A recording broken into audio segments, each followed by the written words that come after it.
las ventanas, ellas se cubren de una capa opaca. Eso es óxido de aluminio.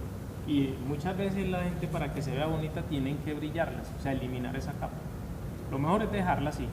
Pues técnicamente hablando, lo mejor es dejarla así porque va a haber un desgaste continuo y siempre se va a presentar. ¿De acuerdo? Entonces, si eso es en estado sólido, se imaginan en estado líquido. Es un proceso que se manifiesta de manera exponencial con la temperatura. A medida que se incrementa la temperatura, esta capacidad de absorber gases se va a incrementar.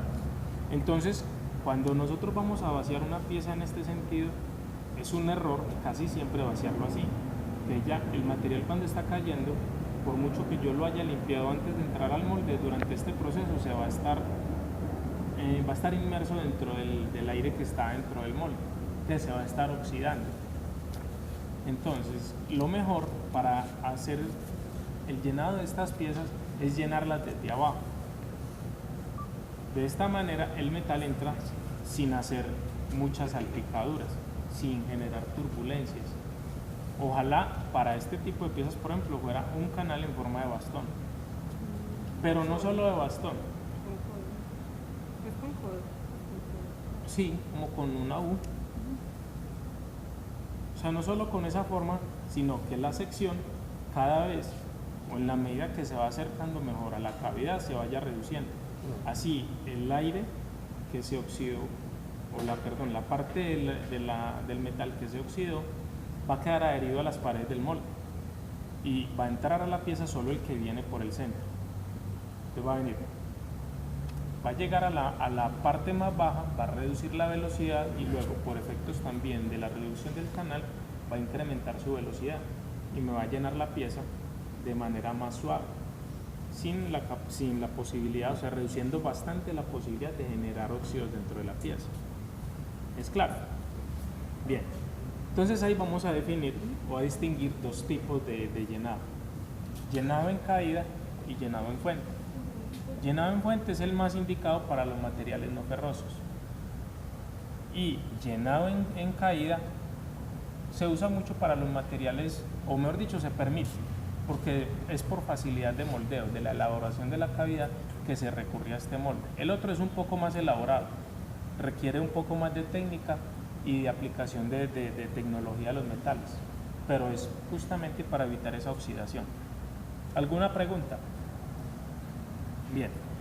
Ahora, como esa forma es un poco compleja de obtener en un molde, entonces aquí se hizo un llenado lateral, pero se diseñó o se construyó de manera que pudiera, digamos, obtenerse las mismas condiciones de fluido que en el llenado desde abajo, llenado en fuente. Miren, el material llega líquido y se deposita en esta recámara, que es el mismo efecto que cuando va a la parte más baja, es decir, reduce la velocidad. Luego, al reducir la velocidad, reduce las turbulencias y antes de entrar o previo a la entrada de la cavidad aparece una entrada que es más delgada y que busca acelerar un poco el fluido antes de entrar. Es el mismo efecto que obtenemos cuando le ponemos el dedo a la manguera.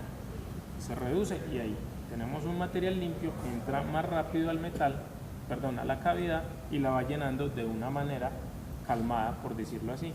Se debe procurar hacer ciertas manipulaciones en lo posible del llenado. Por ejemplo, yo podría inclinar este molde. Miren que hay una sección del volumen que es llenado en caída. Para evitar ese efecto, entonces yo puedo inclinar un poco el molde. Así todo va a llenar en fuente de una manera suave. ¿Listo? Bien, en lo posible. Entonces ya, después del llenado, aparece aquí este volumen que es el alimentador. Está ubicado en las partes más gruesas de la pieza, que es donde se genera este defecto, que es el rechupe. Esto es un rechupe, una acumulación de las contracciones de volumen de la pieza. ¿Y por qué se manifiesta ahí? Pues porque es la parte más caliente. Es decir, él comenzó a solidificarse y a contraerse de manera homogénea, mientras que esta pieza por gravedad iba, digamos, cediendo parte de la contracción que iban a padecer los volúmenes restantes, los otros que ya solidificaron, y finalmente es ahí donde se va a manifestar el rechupe, y es donde nosotros debemos ubicar el alimentador o mazarote, como también se le llama. Acá se puede apreciar de pronto una ranura, que es el lugar por donde se va a evacuar el aire que está presente acá en la cavidad. Entonces el metal va a llenar la cavidad y esto va a evacuar el aire, lo que evita que ese aire contenido ahí se oponga a la llenada del molde. ¿Alguna pregunta?